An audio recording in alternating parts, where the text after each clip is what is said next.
The worlds of cybersecurity and book publishing share at least one common trait. Timing is everything. When black hats sit on zero-day exploits long enough, the results can be devastating. And when authors publish too early or too late, their work can fail to inspire or educate the right people who need to discover these exploits before they're used against us all. That's why I was so excited to get my hands on Manipulated, Theresa Payton's new book all about election hacking.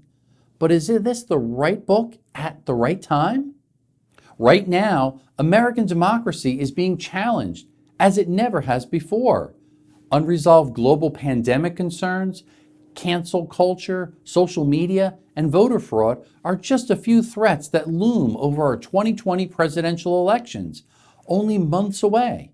Many voters are hesitant to cast their ballots as citizens increasingly distrust the system.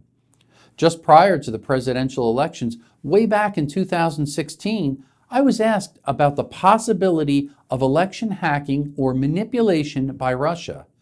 I didn't have any specific insight then, but it was already clear that Russia would play a vital role in our 2016 elections and overall democracy. We all wish we knew then what we know now, but I suspect that Theresa Payton already did.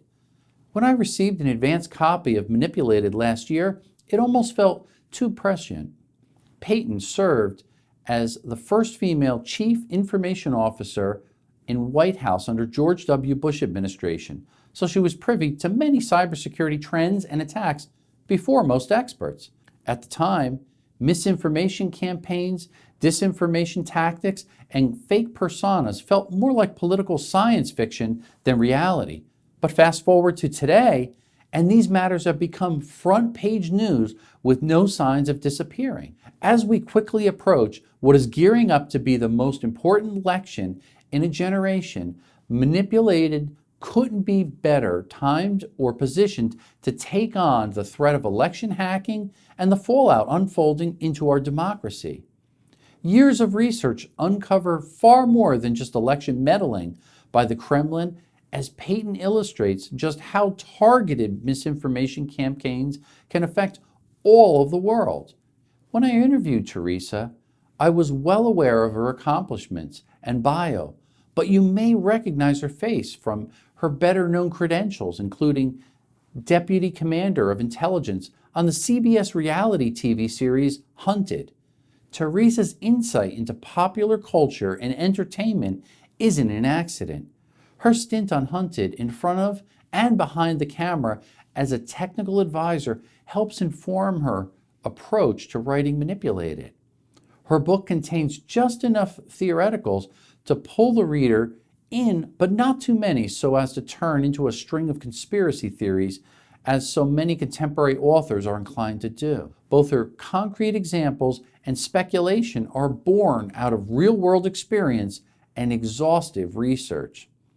Payton has hands-on approach, which even goes beyond her writing. I recently purchased an Audible version of Manipulated and was delighted to hear Theresa herself giving voice to her own words as the narrator. In Manipulated, Payton takes readers from the manipulator's playbook of disinformation campaigns right onto the cyber battlefield where effective espionage schemes comprised of artificial intelligence attacks can be orchestrated without any human intervention. This brings us right up to the present and beyond, where deepfake videos will play a role in all campaign strategy from now on. Like any other sporting event, the final tally isn't where the real story lives, and this election cycle is no different. And I cannot think of a better primer for this year's election than to read Manipulated. I give it 5 out of 5 stars. Stay safe.